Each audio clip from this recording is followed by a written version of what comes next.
Leadership in the army isn't something civilians understand. That was the exact phrase Jack Turner threw across the dining room table, his voice loud and absolute, cutting through the quiet clinking of silverware. We were sitting in his home in Corpus Christi, Texas, gathered around a large wooden table for what was supposed to be a standard welcoming family dinner. Jack was a retired Army colonel, a man who clearly still lived and breathed the military life he had left behind years ago. From the moment we sat down to eat, he had taken control of the conversation, turning the dinner into a captive audience for his personal grievances. For the past hour, he had been giving everyone at the table a relentless, aggressive lecture about the current state of the armed forces. He complained bitterly that the military today is much weaker than it used to be back in his era. He insisted, with a dismissive wave of his hand, that young leaders today simply do not understand the harsh, unforgiving reality of war. And then, looking right in my direction with a condescending smirk, he made it explicitly clear that he believed women shouldn't be allowed to command in combat. I didn't argue with him. I didn't raise my voice or show any outward sign of frustration. I just calmly set my water glass down on the table, making a soft clinking sound that drew his attention. I looked him straight in the eyes, holding his gaze with a kind of steady focus I had perfected over decades of dealing with men exactly like him. I spoke with absolute calmness. "Colonel Turner, I'm not a civilian," I said evenly. "I'm Brigadier General Sarah Whitaker, and starting Monday, I'll be commanding Fort Ironwood." The entire dining room instantly froze. Nobody moved.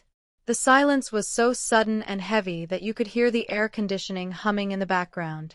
Jack's wife, who had been nervously trying to pass the side dishes just moments before, stopped completely still. Jack himself sat there with his mouth slightly open, the arrogance draining from his face as his brain struggled to process the information. He had just spent the entire evening lecturing, mocking, and talking down to the brand-new commanding general of the exact same military base where he had once served. It was a moment I will never forget, but to fully understand how we got to that suffocating silence in a Corpus Christi dining room, you have to rewind. 3 weeks before that disastrous dinner, my reality looked very different. I was standing perfectly straight under the brutal, unforgiving Texas sun at Fort Ironwood Army Base. It was a massive, sprawling installation, and on that particular day, it was the site of a major milestone in my life. It was the day of my official change of command ceremony. I was stepping up to take full command of the entire base, officially taking responsibility for the 12,000 soldiers stationed there for training and deployment. The atmosphere was electric but highly disciplined. An army band played traditional military marches in the background, keeping the rhythm steady for the hundreds of troops standing in perfect, unmoving formation on the parade field. The ceremony was incredibly formal, steeped in centuries of military tradition. There were speeches, salutes, and the physical passing of the unit colors, signifying the transfer of ultimate authority into my hands. But as I stood there, looking out at the sea of uniforms, I reminded myself of a simple, hard truth I had learned a long time ago. Command is not about the ceremony itself. The band, the flags, the shiny stars pinned to my uniform, none of that is the actual job.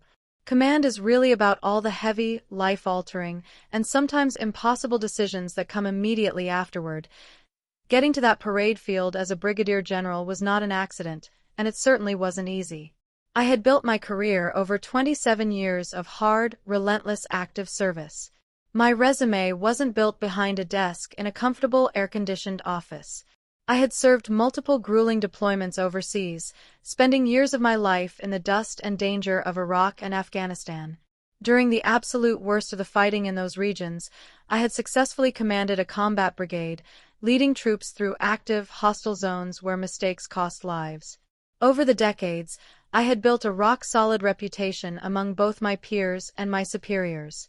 In a world full of big egos and loud voices, I was known primarily for my strict discipline. I was known for my ability to remain completely calm and focused when everything around me was falling apart and bullets were flying. People also knew me for my decisiveness. When a critical call had to be made, I analyzed the information and made the decision without hesitation or second-guessing. But surviving and advancing in that environment required more than just tactical skill. it required incredibly thick skin.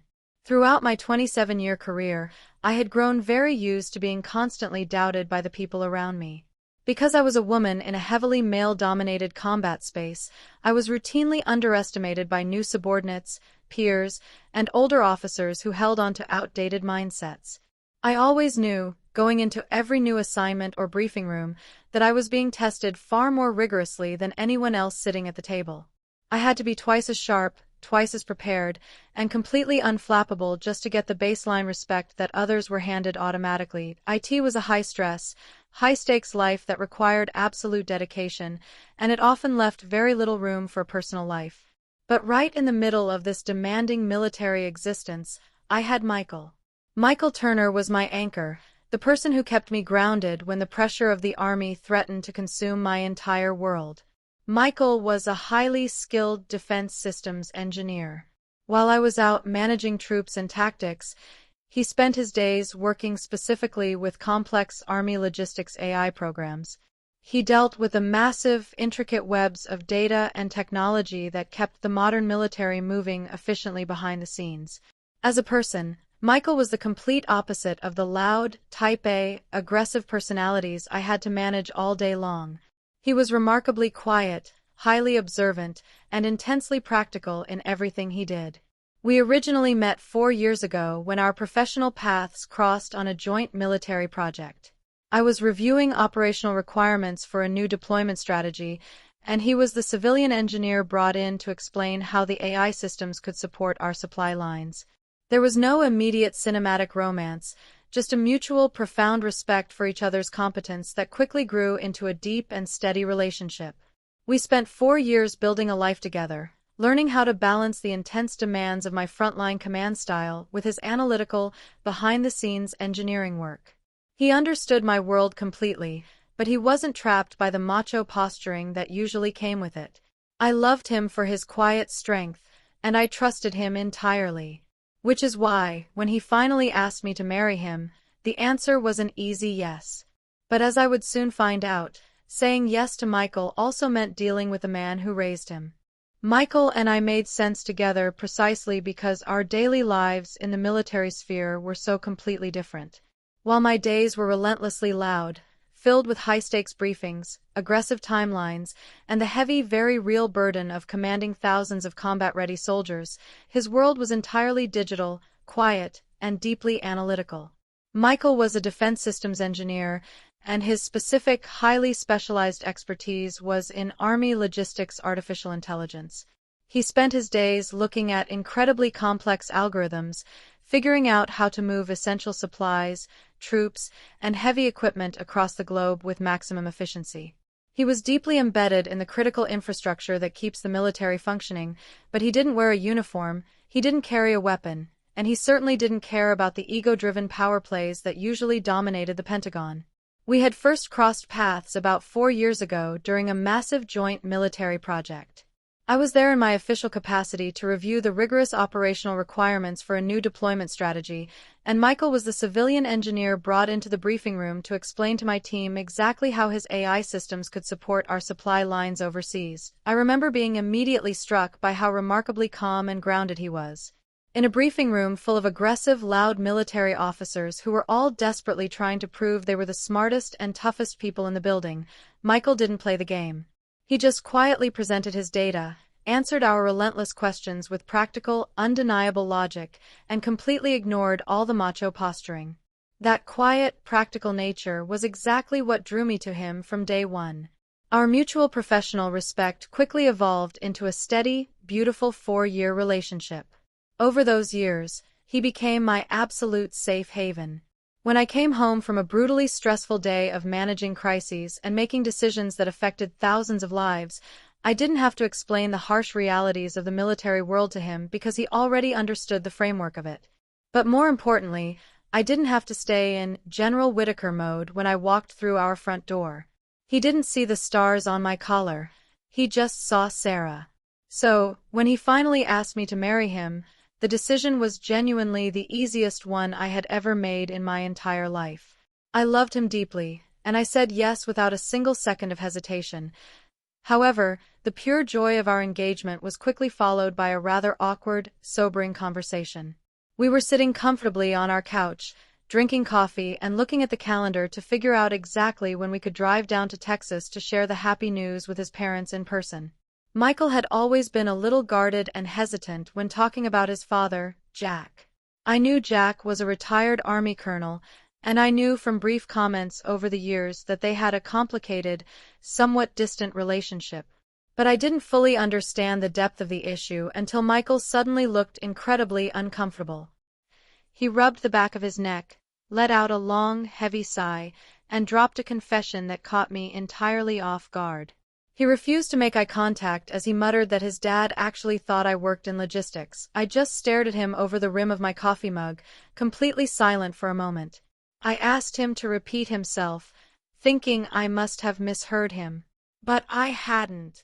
Michael nervously explained that he had purposefully misled his father about my actual job and rank in the Army. I was a battle-tested combat veteran who had commanded a frontline brigade in active war zones, and I was just weeks away from taking over an entire major military base, but Michael had deliberately told his dad that I pushed papers and managed supply spreadsheets. I was initially a bit offended by the deception, but then Michael frantically explained the reasoning behind his lie. His father was incredibly traditional, bordering on entirely archaic. Jack firmly believed that the modern military had become way too soft, overly sensitive, and entirely too political. And most importantly, Jack possessed a deep, unwavering, and very vocal belief that women had absolutely no business being in command positions, especially not anywhere near combat units. Michael told me that he just didn't want to deal with his father's inevitable, exhausting ranting. He knew perfectly well that if he told Jack the absolute truth about my rank and my extensive combat experience, Jack would immediately turn it into a massive, hostile debate about the downfall of the armed forces. Michael had lied simply to protect our relationship and my sanity from his father's toxic, outdated worldview. He just wanted us to have a peaceful, normal visit to celebrate our engagement. Hearing the sheer desperation in his voice, my annoyance quickly faded. I actually couldn't help but laugh out loud. The sheer absurdity of hiding my general's stars just to appease a grumpy retired colonel was too ridiculous to be angry about. I reached over, squeezed Michael's hand reassuringly, and told him not to worry about it at all. I looked at him with a confident smile and told him that I had dealt with literal insurgents in active war zones, so I was pretty sure I could handle one retired colonel at a dinner table. A few days later, we packed our bags and began the long journey down to Corpus Christi, Texas, to formally celebrate our engagement with his parents. The drive was incredibly long, and as the miles of flat Texas highway ticked by, I could physically see the tension building in Michael's shoulders. He was gripping the steering wheel so tightly his knuckles were turning white, his jaw clenched tight. He was incredibly nervous about how the weekend would unfold, terrified that his father would find a way to ruin the celebration. For him, this trip was a high-stakes emotional minefield. For me, it was just another weekend. I felt perfectly calm. I had spent my entire 27-year adult life navigating rooms full of hostile, skeptical, and aggressive men. I knew exactly how to handle someone like Jack Turner. As we got closer to the city limits and the anxiety radiated off Michael, I looked over at him and tried to ease his mind. I smiled gently and told him that the most dangerous place in the Army isn't the battlefield. Sometimes, it's the dinner table. He offered a weak, tight laugh, but the deep anxiety in his eyes didn't fade at all. When we finally pulled into the wide driveway of his parents' home, I immediately understood exactly who I was dealing with just by looking at the property. The house wasn't just a normal suburban home, it was a loud, aggressive shrine to Jack Turner's military service. It was aggressively patriotic and steeped in nostalgia. A large Army flag waved proudly on a tall pole in the impeccably manicured front yard, right next to a pristine American flag. As soon as we stepped through the heavy wooden front door, the imposing, suffocating presence of Jack's past was everywhere. The walls of the long hallway and the formal living room were absolutely covered in framed military memorabilia. There were dozens of photographs from his time serving in the Iraq War, glass shadow boxes proudly displaying his various medals and ribbons, and a massive, professionally framed portrait of Jack standing sternly in his full colonel dress uniform. It was immediately clear to me that Jack Turner hadn't just served in the army. He firmly believed he was the embodiment of the army itself. Jack met us right in the entryway. He was a tall, imposing man with graying hair, and he carried himself with a rigid, unbending posture of someone who still fully expected people to salute him the moment he walked into a room.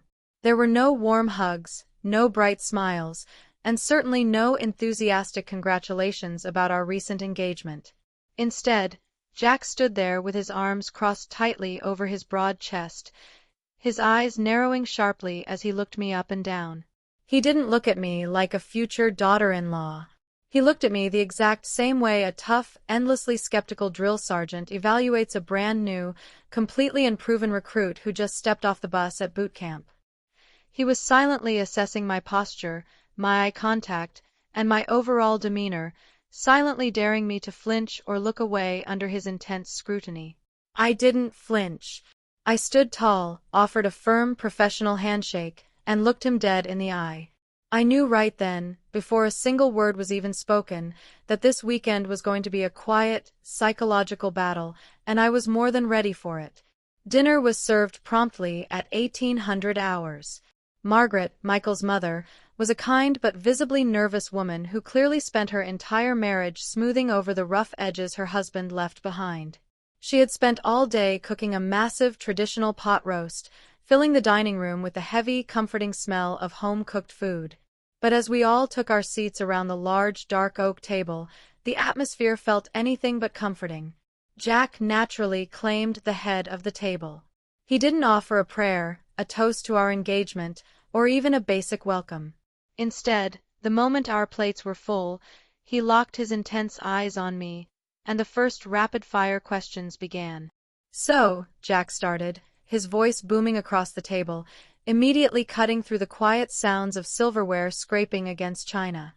"Michael tells me you work in logistics. What exactly do you do?" "That's right, Mr. Turner," I replied smoothly, keeping my answers perfectly neutral.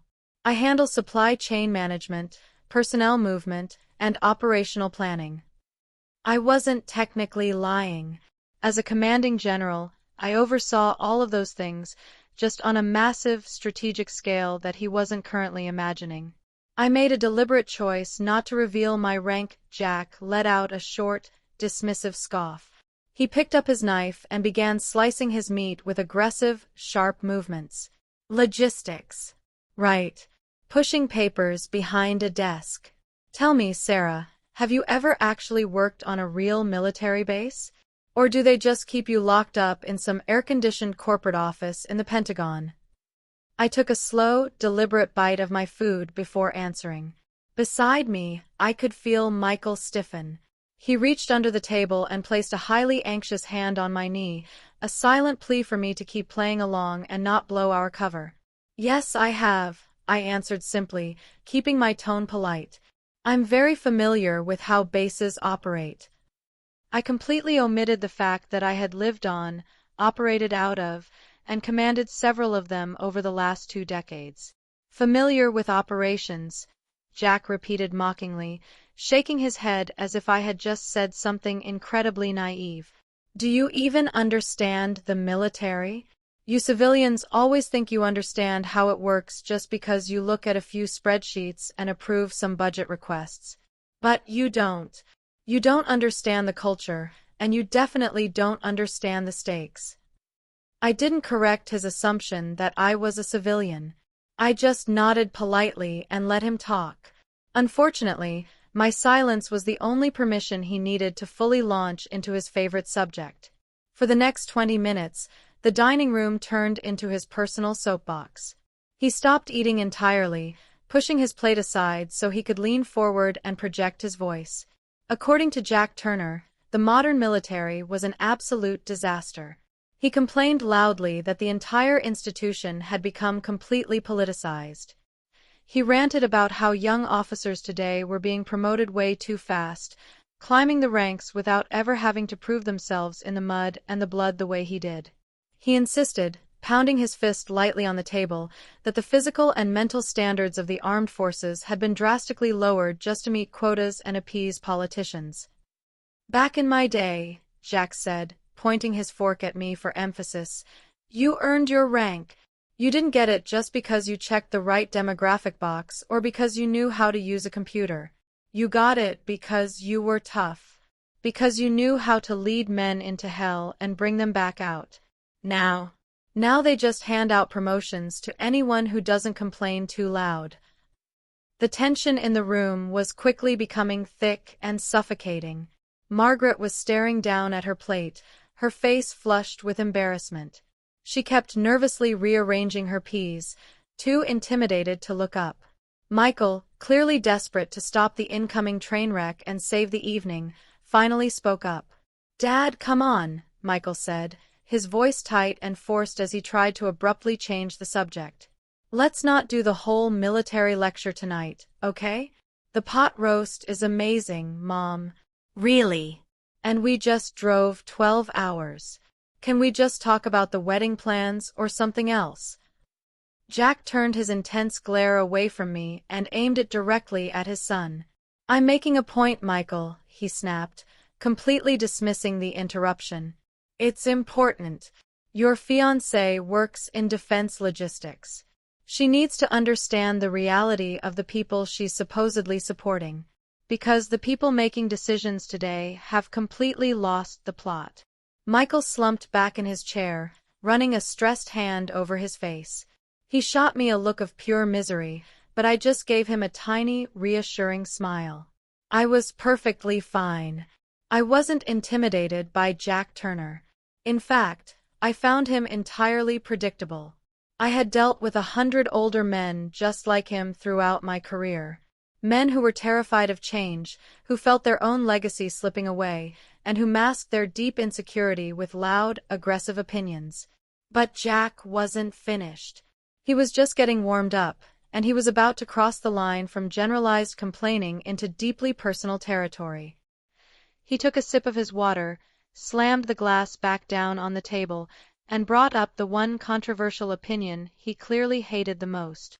"The biggest problem," Jack announced, his voice dropping to a serious, commanding register, "is that the military has turned into a giant social experiment.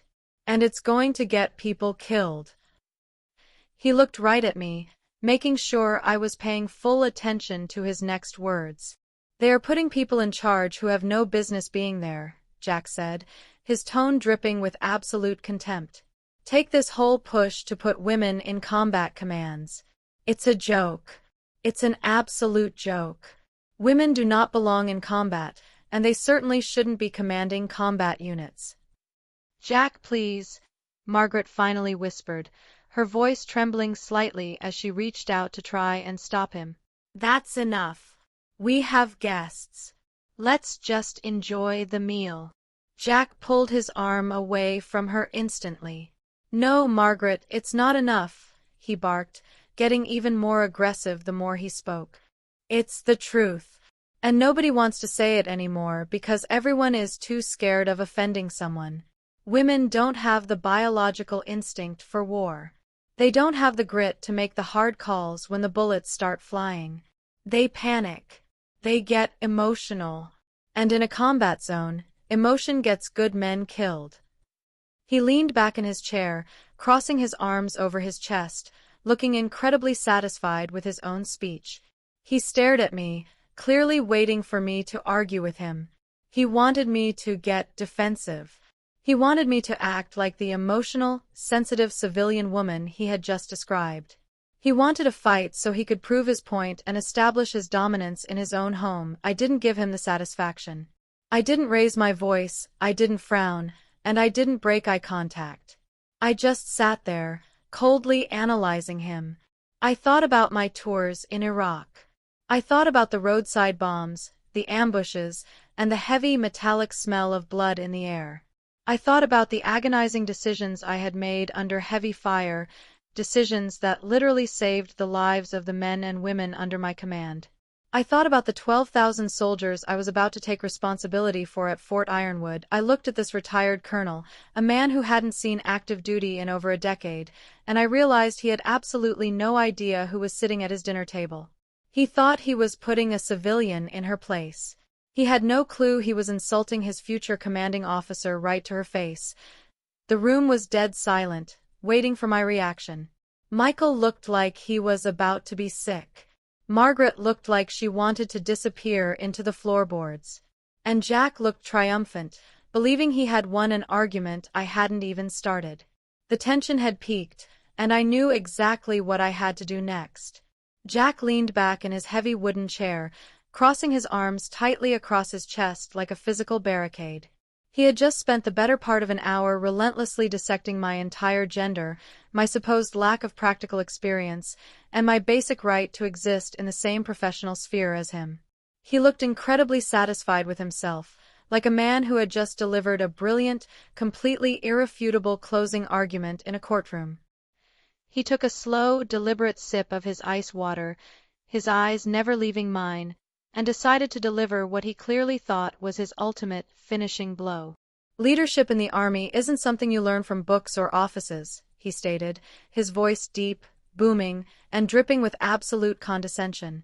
He locked his eyes right onto mine, making sure I felt the full, crushing weight of his disdain. "And civilians definitely don't understand it," he added, punctuating his sentence with a sharp, dismissive nod in my direction. I didn't flinch. I didn't sigh, I didn't roll my eyes, and I didn't look over at Michael for support or intervention. Over my 27 years in the military, I had been in closed-door rooms with four-star generals who could end a career with a single phone call, and I had stared down highly hostile local leaders in active, dangerous war zones. A retired colonel trying to flex his ego in a Texas dining room was not going to make me lose my cool. I slowly and deliberately took my white cloth napkin from my lap, folded it once with precise movements, and placed it neatly on the dark oak table beside my plate. I looked straight into his eyes, holding his aggressive, challenging stare without a single ounce of intimidation or hesitation. I let a long, heavy beat of silence pass, allowing the tension in the room to stretch right to the breaking point before I finally spoke. "Colonel Turner," I began, my voice incredibly calm, perfectly steady, and carrying the unmistakable, practiced tone of absolute authority. "I am Brigadier General Sarah Whitaker." I paused just long enough for the first two words of my title, Brigadier General, to register in his brain. I watched his eyes widen microscopically as his mind hit a brick wall, and then I delivered the rest of the sentence. "And I command Fort Ironwood." The reaction was instantaneous, and it was entirely chaotic in its absolute, terrifying quietness. The silence that instantly fell over the dining room wasn't just quiet. It was a heavy, suffocating, physical thing that seemed to instantly suck all the oxygen out of the space. Across from me, Margaret let out a tiny, sharp, involuntary gasp. Her silver dinner fork slipped right through her trembling fingers and clattered loudly, almost violently, against her fine porcelain plate. The metallic sound echoed like a gunshot in the perfectly silent room. Michael, who had been anxiously bracing himself all evening for a massive relationship-ending explosion, just sat there completely frozen in his chair, looking like he had completely forgotten how to breathe. But it was Jack's reaction that was the most profound and fascinating to watch. He simply didn't believe it at first. The smug, triumphant, condescending smile on his face didn't vanish immediately. Instead, it sort of froze in place, slowly twisting and morphing into a mask of pure, unadulterated confusion. His brain was actively, violently rejecting the information I had just given him. Women like me, women who sat quietly while men ranted, women who were marrying his quiet, civilian engineer son, did not command major army installations. It simply did not compute in his rigidly structured, outdated worldview. He blinked heavily, his posture abruptly shifting from relaxed arrogance to rigid, nervous defensiveness. He let out a short, nervous scoff. "That's..." he started, his voice suddenly lacking its previous booming, authoritative confidence. "That's not a funny joke, young lady. We don't joke about rank in this house." I didn't smile. I didn't blink. I didn't break eye contact for a microsecond. I just sat there, perfectly still, waiting for him to actively search my face and realize that I was absolutely, 100% not joking. When the terrifying reality finally started to hit him, His old military defense mechanisms kicked into high gear. He couldn't accept defeat that easily. He immediately started testing me, launching into a rapid-fire, aggressive interrogation specifically designed to catch me in a lie, hoping desperately that I was just an insane woman making up a wild story to win an argument. "Who was the previous commander of the 3rd Mechanized Brigade?" he snapped, his eyes narrowing sharply as he leaned aggressively across the table. "Colonel David Henderson, until he was officially reassigned to a Pentagon advisory role on the 14th of last month," I answered instantly, my voice completely devoid of emotion, matching his aggression with cold, hard, verifiable facts. Jack swallowed hard, his Adam's apple bobbing nervously against his collar. "What's the current readiness status of the infantry units slated for the spring European rotation?" he demanded, grasping desperately at straws, trying to find a gap in my knowledge. "They are currently sitting at 82% combat readiness, delayed slightly by global supply chain disruptions affecting the heavy motor pool, but they are fully scheduled to hit full operational capacity by 0600 on the 15th of next month," I fired back, not missing a single beat. "And what is the primary training directive for the upcoming Joint Allied exercise?" he pushed, though his voice was noticeably weaker now, the rising panic starting to clearly bleed through his tough exterior. I didn't just answer him, I systematically dismantled him. I outlined the entire overarching framework of the upcoming multinational training operation. I gave him unit designations, complex logistical challenges, and strategic, big-picture objectives. I provided him with just enough unclassified, highly specific operational details to make my position absolutely, unequivocally undeniable. I answered every single rapid-fire question with absolute, surgical precision. I spoke his language flawlessly because while he had been comfortably retired and complaining about the military from his living room for the last decade, I had been out there actively running it. I sat perfectly still and watched the exact, painful moment the reality of the situation finally crashed down on his shoulders. The color drained completely from Jack's face, starting from his cheeks and moving rapidly down his neck, leaving him looking pale, sick, and suddenly very, very old. He realized, with a horrifying, crushing finality, that I wasn't lying to him. I really was a brigadier general. I really was the new commanding officer of Fort Ironwood, the very base he treated like holy ground. Every single arrogant, condescending, sexist word he had loudly spoken over the last hour seemed to instantly echo back to him in the deafening silence of the room. He remembered his contemptuous attitude. He remembered the way he had mocked my supposed civilian desk job. He remembered the horrific, insulting things he had just confidently stated about women not belonging in command, about women being too emotional and weak for war. He had said all of that directly to the face of a combat-tested general officer who severely outranked him, for the first time in what was probably decades. The loud, imposing, unshakable Colonel Jack Turner completely lost his composure.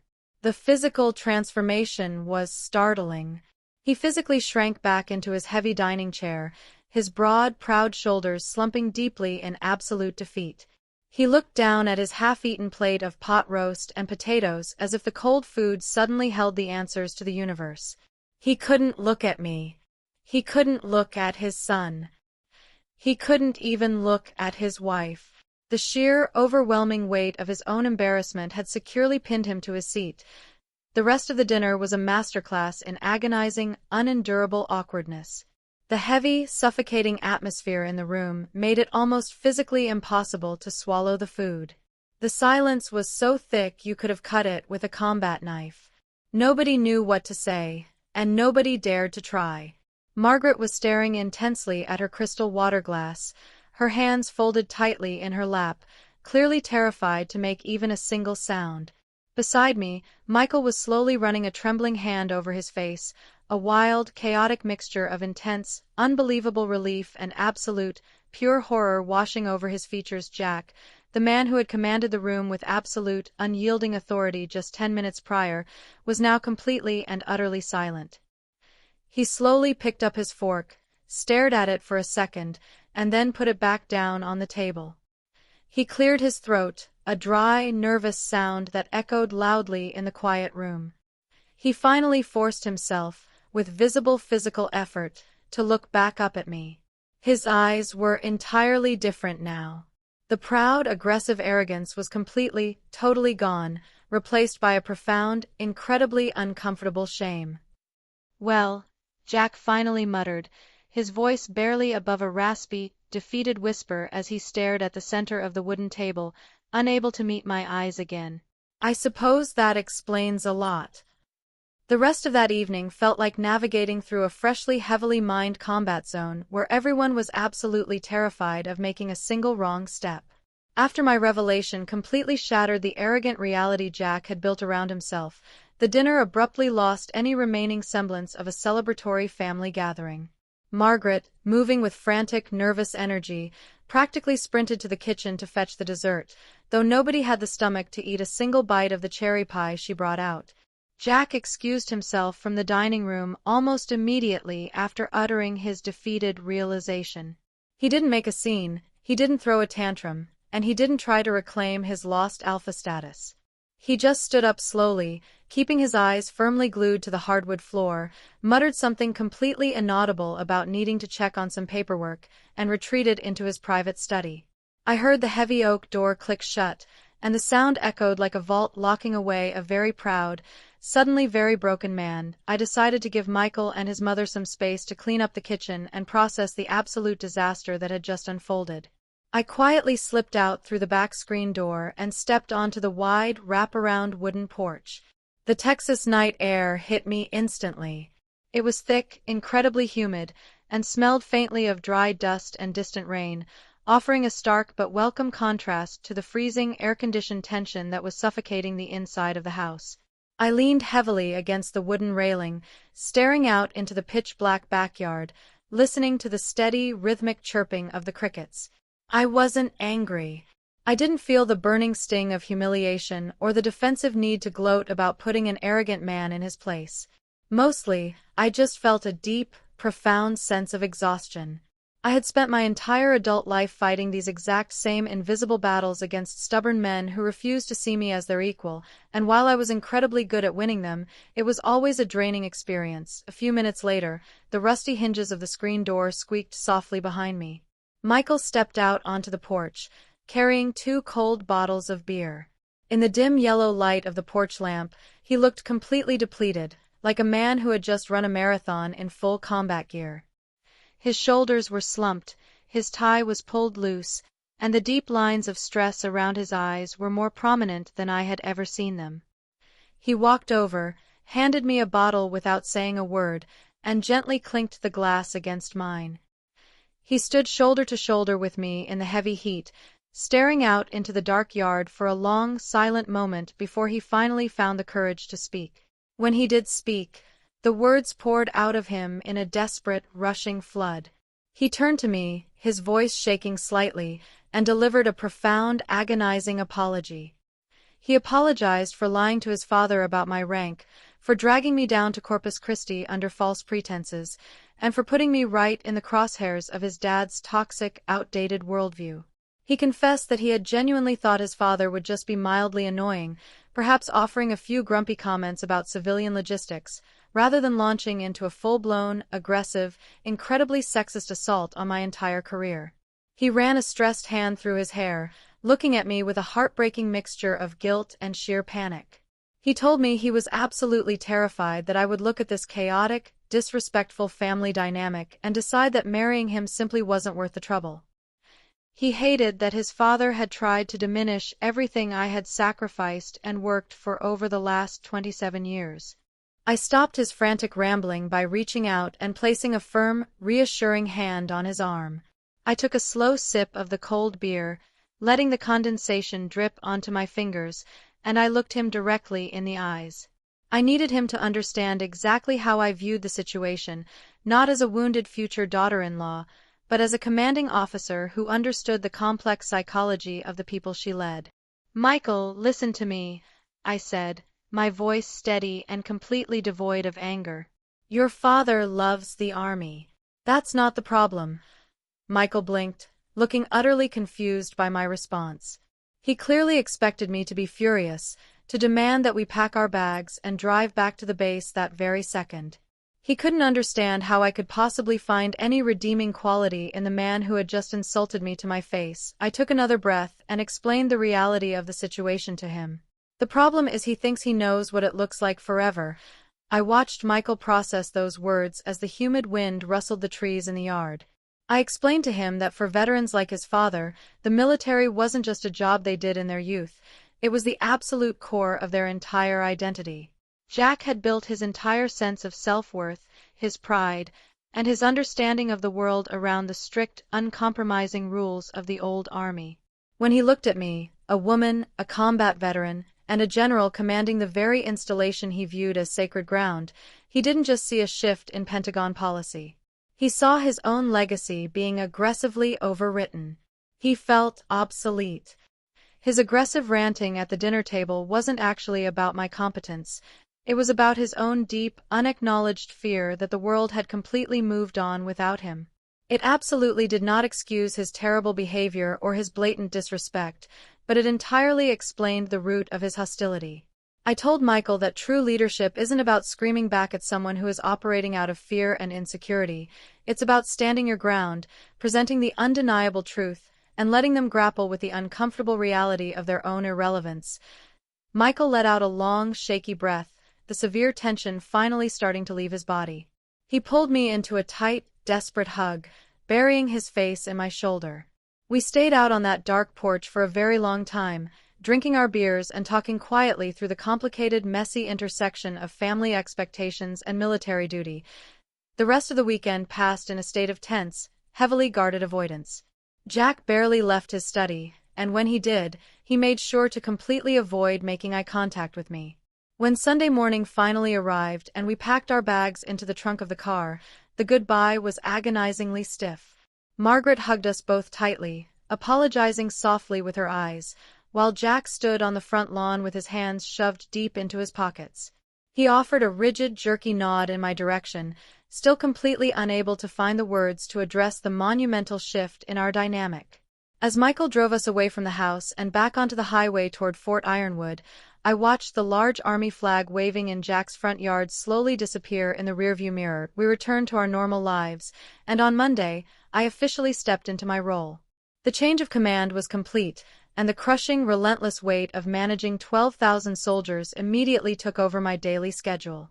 The disastrous dinner in Corpus Christi quickly faded into the background, replaced by endless operational briefings, budget reviews, and strategic planning sessions.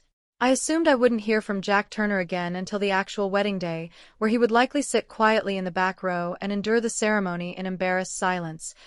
But I was completely wrong. 2 days later, right in the middle of a busy Wednesday afternoon, the secure phone on my heavy wooden desk rang. I picked up the receiver, fully expecting it to be a Pentagon official or one of my brigade commanders calling with an urgent logistical update. Instead, when I answered, the line was eerily quiet for a moment before a very familiar, gravelly voice finally spoke. It was Jack. He didn't yell, he didn't try to lecture me, and the booming arrogance was completely gone from his tone. He sounded tired, deeply humbled, and incredibly hesitant. He didn't offer a preamble or an excuse.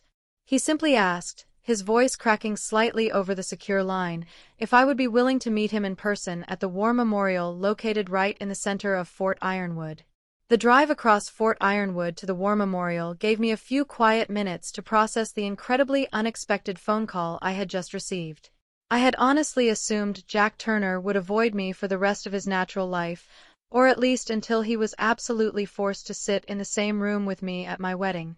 Instead, he had driven hours from Corpus Christi, voluntarily returning to the very military base he used to revere, specifically to face the woman who had completely shattered his ego just a few days prior. The War Memorial was located right in the heart of the installation. It was a deeply solemn, quiet place surrounded by perfectly manicured green lawns and tall, ancient oak trees that provided a heavy canopy of shade. The memorial itself consisted of a series of polished black granite walls, deeply etched with the names of the soldiers from this specific base who had deployed and never made it back home. It was a place of immense gravity, a stark physical reminder of the ultimate cost of the decisions people in my position had to make every single day, When my official command vehicle pulled up to the curb, I saw Jack waiting for me near the center of the monument. The visual contrast between the man I had met at the dinner table and the man standing before me now was genuinely jarring. At his house, surrounded by his own personal museum of military memorabilia, he had seemed massive, loud, and aggressively imposing. Here, standing under the towering stone structures of the memorial in a simple pair of jeans and a muted gray button-down shirt, he just looked like an aging, tired man. He had his hands shoved deep into his pockets, his shoulders hunched slightly forward, and he was staring intently at one of the long lists of names carved into the dark stone. I stepped out of the vehicle and walked slowly down the paved concrete path toward him. This time, I wasn't wearing civilian clothes. I was in my standard daily uniform, the Army combat uniform, with a single heavy black star of a Brigadier General pinned dead center on my chest. My boots crunched softly against the gravel as I approached, and the sound made him turn around. For a brief, highly charged second, his eyes immediately dropped to the star on my chest. It was the first time he was actually seeing the physical proof of my rank, the undeniable visual confirmation of the authority he had so confidently mocked. I watched his posture stiffen out of pure, deeply ingrained instinct. For a fraction of a second, I thought the retired colonel might actually salute me, but he caught himself, settling instead for a rigid, deeply respectful nod. "General Whitaker," he said quietly, his voice lacking any of the booming arrogance from the weekend. He used my official title without a hint of sarcasm or hesitation, officially surrendering the imaginary battlefield he had created between us. "Colonel Turner," I replied evenly, stopping a few feet away from him. I didn't smile, but I didn't glare either. I just offered him the baseline, professional respect between two veterans. "You wanted to see me." Jack turned his head slightly, looking back at the massive black granite wall beside us. The reflection of the trees moved across the polished stone. He let out a long, heavy breath, the sound carrying a lifetime of deeply buried stress and unspoken regrets. "I spent my entire adult life in this institution," Jack began, his voice surprisingly steady but laced with a profound vulnerability I never expected to hear from him. He gestured vaguely toward the sprawling base that surrounded the quiet memorial. "The Army was everything I was. It was how I understood the world, how I measured a person's worth, and how I measured my own. I honestly thought I knew exactly what leadership was supposed to look like." He paused, running a weathered, calloused hand over his jawline. He wasn't making excuses, and he wasn't trying to justify his terrible behavior. He was simply laying out the raw, uncomfortable mechanics of his own mind. He explained that when he retired, the military kept moving forward without him, evolving and adapting to a changing world in ways he simply couldn't stomach. He admitted that he had built a rigid, unyielding image of what a true soldier was, based entirely on his own era, his own experiences, and his own gender. He finally turned away from the wall and looked me directly in the eyes. There was no anger left in him, no defensive pride trying to claw its way back to the surface. He just looked deeply, painfully humbled. "When you sat at my table, I saw everything that terrified me about how the world was changing," Jack confessed quietly. "But the way you handled yourself, you broke that entire image for me." He took a small step forward, closing the distance between us just a little bit, making sure I heard the absolute sincerity in his next words. "I was loud, I was arrogant, and I was completely out of line. But you didn't yell. You didn't lose your temper. You just let the facts speak for themselves, and you held your ground with absolute, terrifying discipline. I haven't seen that kind of pure command presence in a very long time." The silence stretched between us for a moment, punctuated only by the distant sound of a helicopter taking off from the airfield miles away. Then, Jack delivered the apology he had driven all this way to give. "I didn't just misjudge you," he said, his voice thick with genuine emotion. "I misjudged the future of the Army." I stood there and truly looked at him. I saw the deep lines etched into his face, the gray in his hair, and the invisible, heavy burden of a man realizing his worldview had become entirely obsolete. It takes an incredible amount of courage for anyone to admit they are wrong, but for a man like Jack Turner, a man whose entire identity was built on never showing weakness, that admission was absolutely monumental. I felt the last lingering traces of my defensive armor melt away. I didn't need to punish him anymore. The truth had done all the heavy lifting for me. Every generation thinks the next one is doing it wrong, I replied softly, offering him a small, genuinely understanding smile. The officers who trained you probably thought your generation was too soft, too dependent on new technology, or lacking the grit of the men who fought before them. It's the nature of this institution. We train the next group to replace us, and then we panic when they actually do. Jack let out a short, dry chuckle, a sound of pure relief washing over him. I suppose that's the hard truth, isn't it? We build the foundation, and then we get angry when the house doesn't look exactly the way we pictured it. I nodded, looking up at the names on the wall. The tactics change, Colonel. The faces change. The uniforms and the technology evolve. But the burden of command remains exactly the same. When the bullets start flying and everything goes to hell, the only thing that matters is who has the discipline to lead people through it. That hasn't changed. It never will.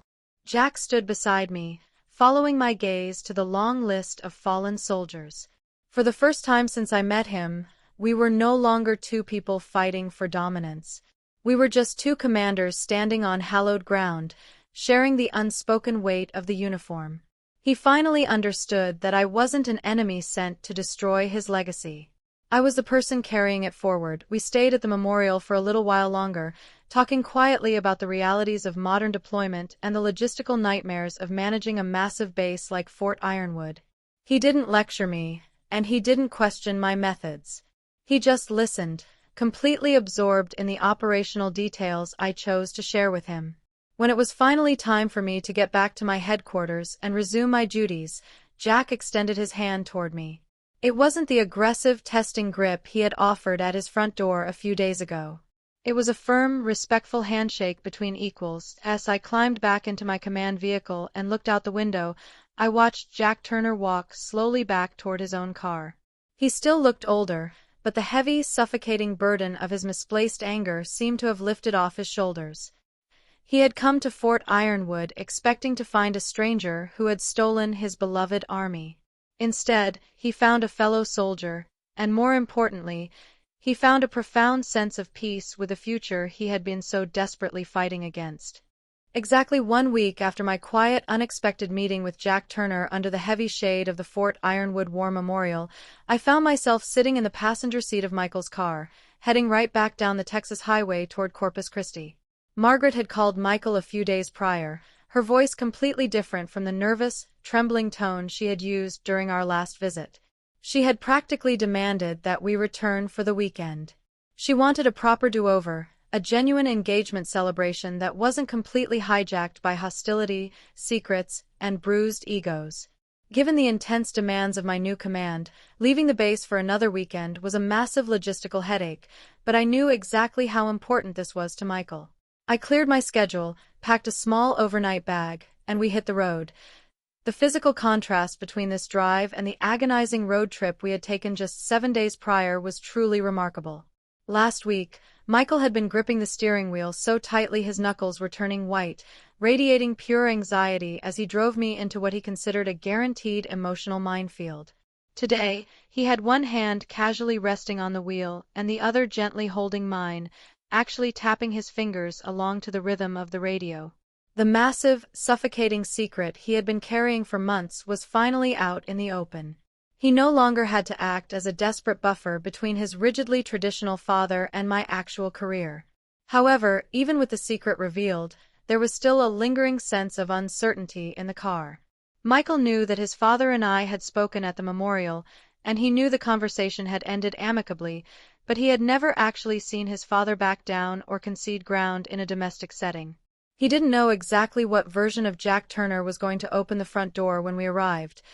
When we finally pulled into the familiar wide driveway, the physical environment looked exactly the same as it had before. The large Army flag and the pristine American flag were still snapping proudly in the warm coastal Texas breeze. The house was still a dedicated monument to Jack's military past. But the very moment we stepped out of the car, the entire atmosphere shifted drastically. Jack and Margaret were both waiting for us outside on the front porch. Margaret practically ran down the wooden steps to pull Michael into a massive, tearful hug before turning and wrapping her arms tightly around me.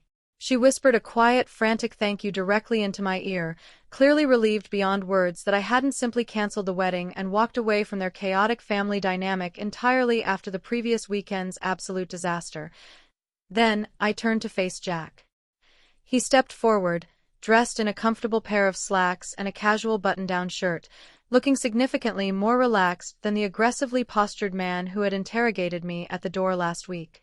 He didn't cross his arms over his chest like a physical barrier. He didn't look me up and down with that intense, critical drill sergeant glare, trying to find a weakness to exploit.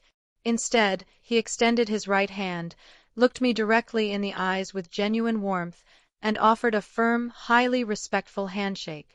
He casually asked about the traffic on our drive down, actively helped Michael grab our heavy overnight bags from the trunk, and ushered us inside with a level of basic human hospitality that had been completely missing during our first visit. Before dinner, we sat together in the heavily decorated living room, surrounded by Jack's framed medals and old deployment photographs. But this time, the past wasn't the only thing taking up space in the room. In a move that completely shocked Michael, Jack actually turned the conversation toward his son's work. For years, Jack had entirely dismissed Michael's career in defense logistics AI as just playing with computers, viewing it as something entirely detached from real, gritty military service. But having learned that my entire command infrastructure at Fort Ironwood heavily relied on exactly the kind of complex systems Michael built, Jack suddenly saw his son's work through an entirely new, respectful lens. He asked Michael specific, genuinely curious questions about supply chain algorithms and global deployment tracking. I watched Michael's face light up as he finally got the rare chance to explain his highly specialized expertise to a father who was actually listening.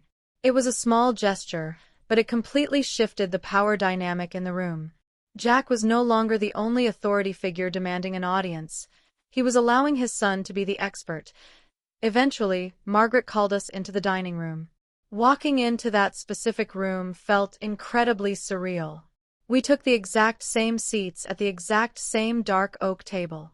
The heavy, comforting smell of home-cooked food filled the air, and Margaret had prepared a meal that looked almost identical to the massive pot roast we had completely failed to eat the week before. The visual parallels were impossible to ignore, but the suffocating, heavy tension that had previously choked the room was entirely gone. We weren't bracing for an emotional impact anymore. We sat down, and Margaret began enthusiastically passing the plates around the table. But before anyone could take a single bite of the food, Jack did something entirely unexpected. He placed his hands flat on the wooden table and slowly stood up from his chair. The room instantly went completely quiet, but it wasn't the terrified, anxious silence from last week. It was an attentive, highly respectful quiet. Jack picked up his water glass, holding it firmly as he looked around the table. He looked at Margaret, he looked at his son, and then he locked his eyes directly on me. He didn't look angry, and he didn't look humiliated. He looked like a man who had finally made permanent peace with his own stubborn pride. "Before we eat, I have something I really need to say," Jack started, his voice steady and clear, carrying easily across the quiet dining room. He didn't rush his words. He wanted to make sure every single syllable landed exactly the way he intended. "Last week, sitting at this exact same table, I severely underestimated a soldier," Jack said, his tone entirely serious and completely devoid of any defensive ego. He paused, letting the profound weight of that admission settle over the room.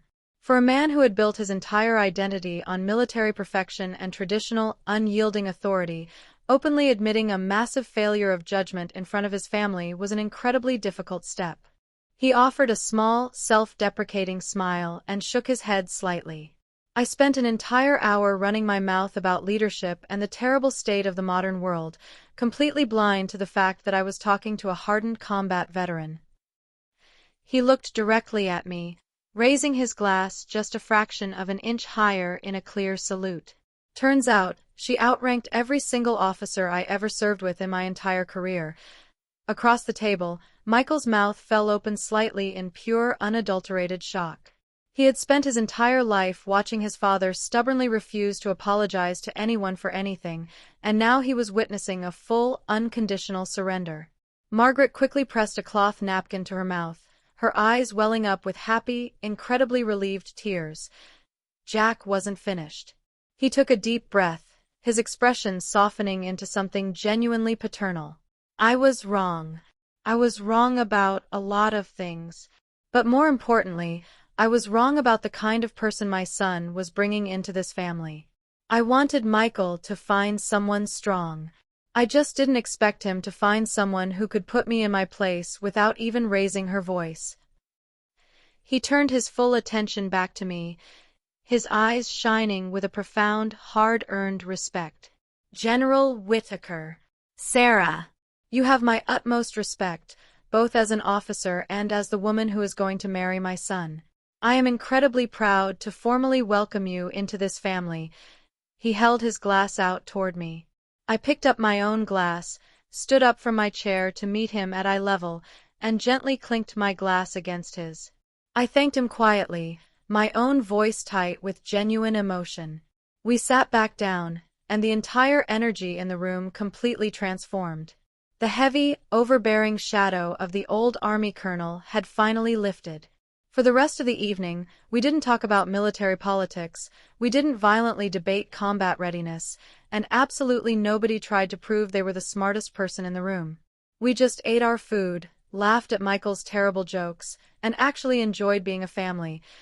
After the toast, the food actually tasted incredible. The anxiety that had completely ruined my appetite the previous week was replaced by a deep, settling comfort. Margaret was absolutely glowing, visibly thrilled that the two most stubborn people in her life had found a way to not only tolerate each other but genuinely respect one another. She spent the rest of the meal happily interrogating me about the wedding plans, asking detailed questions about flower arrangements, guest lists, and catering options. For the first time, Jack didn't interrupt with cynical, grumpy comments about the cost or the logistics. He just listened, occasionally chiming in to offer his help with whatever heavy lifting or coordination we needed. At one point during the dinner, Jack did ask me a question about Fort Ironwood. But the delivery was entirely different. He wasn't testing my knowledge or trying to catch me in a lie. He asked my professional opinion on how the base was handling the new centralized housing initiatives for enlisted soldiers. We ended up having a detailed, highly productive conversation about infrastructure budgets and the unique challenges of taking care of military families. He offered a piece of advice based on a massive logistical failure he had witnessed during his time in the 90s, and I actually found his insight incredibly useful. He realized that I wasn't just dismissing his entire history. I was completely willing to learn from the parts of his experience that still held practical value. He didn't have to be the loud, aggressive alpha in the room to be useful. He just had to be willing to engage in a mutually respectful conversation rather than a one-sided lecture. As the evening wore on, I looked across the table at Michael. He looked so much lighter, as if a literal physical weight had been completely removed from his shoulders forever. He reached under the table and squeezed my hand tightly, offering me a warm, incredibly grateful smile. We had survived the dangerous dinner table, we had expertly navigated the complex, invisible landmines of his family's history, and we had actually come out the other side stronger than before. After the incredible tension of the previous week, the remainder of our second dinner felt almost miraculously normal. When everyone had finally finished eating and the plates were cleared, Margaret and Michael stood up to carry the empty dishes into the kitchen, their quiet laughter echoing lightly down the hallway. That left Jack and me alone at the dark oak dining table, surrounded by the comfortable, settling quiet of a house that had finally exhaled. I took a slow sip of the hot black coffee Margaret had poured for me, enjoying the rich, bitter warmth of it.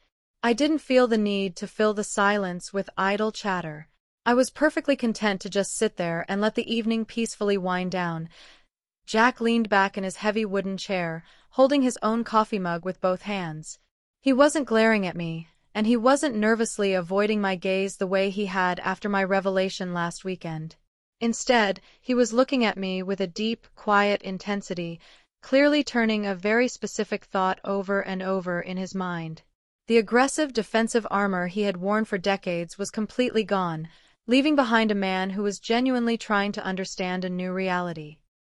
He set his mug down on the table, the ceramic making a soft, solid clink against the wood. "You know what surprised me most?" Jack asked, his gravelly voice breaking the comfortable silence of the room. I lowered my coffee cup, resting my hands neatly on the table, and gave him my full, undivided attention. "What?" I asked. Jack looked down at the table for a brief second, shaking his head slightly as if he still couldn't entirely believe how everything had played out. Then he looked right back into my eyes. "You didn't humiliate me," he said. He paused, letting the heavy truth of that statement hang in the quiet air between us, before adding with absolute sincerity, "That's real leadership." I sat back in my chair and simply looked at him, absorbing the profound weight of his words. He was absolutely right about the tactical reality of the situation. Last week, when he was loudly and aggressively questioning my competence, my gender, and my right to serve, I had possessed every single piece of ammunition necessary to completely destroy his ego. I outranked him significantly. I had more recent, highly relevant combat experience. I was actively commanding the exact military installation he treated with almost religious reverence. I could have easily raised my voice, slammed my hand on the table, and verbally dressed him down in front of his wife and his son. In the old army culture he grew up in, that kind of public, aggressive humiliation was exactly what happened when a subordinate completely stepped out of line. He had fully expected me to crush him, to rub his face in his own ignorance, and to demand an immediate, groveling apology. But I didn't do any of that, and I explained exactly why I didn't. I looked at Jack and told him that humiliating him wouldn't have proven my strength, it only would have proven my ego. I told him that over my 27 years of military service, I had seen plenty of officers who managed their troops entirely through fear, public shaming, and sheer volume. Those officers always got immediate compliance, but they absolutely never earned genuine loyalty. When things went completely sideways in a combat zone, troops didn't fight hard for a leader who enjoyed humiliating them, they fought for a leader who respected them enough to keep them focused. I told Jack that I didn't need to destroy his dignity to prove my authority. The stars on my uniform already proved my authority. My job was simply to present the undeniable truth and give him the space to realize his own mistake. Giving someone a dignified way to retreat from a bad position is one of the most critical tactical lessons a commander can ever learn. Jack listened to every single word I said with an intense, quiet reverence. He slowly nodded, a deeply thoughtful expression settling over his weathered features. He finally understood that my silence during his aggressive rant wasn't a sign of weakness or civilian ignorance. It was a highly calculated, heavily disciplined tactical restraint. By refusing to engage in a screaming match, I had forced him to fight against his own outdated assumptions, and ultimately, he had defeated himself. It was a masterclass in command presence, and as a lifelong military man, he couldn't help but deeply respect the execution of it. When Michael and Margaret finally returned from the kitchen, the heavy, emotional conversation smoothly transitioned back into light-hearted wedding planning. The rest of the weekend was genuinely wonderful. When Sunday morning arrived and it was time for Michael and me to drive back to Fort Ironwood, the goodbye on the front porch was entirely different. Jack didn't just offer a stiff, awkward nod from a distance. He stepped right up to me, wrapped me in a firm, warm hug, and told me to take good care of his son and his old military base. So we drove away, watching the Texas landscape roll by the car windows. Michael reached over and intertwined his fingers with mine. He looked incredibly happy, entirely unburdened from the massive secret he had carried for so long. We didn't have to worry about his father ruining our wedding or aggressively questioning my career ever again. We had walked straight into the fire of his family's generational trauma, and we had walked out completely unscathed. Sitting in the passenger seat, heading back to take full control of my 12,000 soldiers, I had a lot of time to reflect on the chaotic events of the past few weeks. My interaction with Jack Turner was a perfect, highly concentrated microcosm of my entire career. In the military, and honestly in life, a lot of people mistakenly believe that strength is defined by raw power, having the loudest voice in the room, or ruthlessly winning every single argument. They think that if they yell the loudest, if they posture the hardest, or if they successfully tear someone else down, they are proving their dominance. But the absolute truth is that real strength is found in strict discipline, unshakable calmness, and maintaining your dignity. True power isn't about how aggressively you can react to a provocation. It is about having the total, complete discipline to choose not to react at all. It is about knowing exactly who you are, knowing exactly what you are capable of, and completely refusing to let someone else's deeply rooted insecurities dictate your emotional state. I didn't become a brigadier general by fighting every single man who ever doubted me. I became a general by completely outworking them, outplanning them, and outleading them while they were too busy throwing tantrums. When Jack Turner looked at me across that dinner table and told me I didn't belong, he was looking for a fight.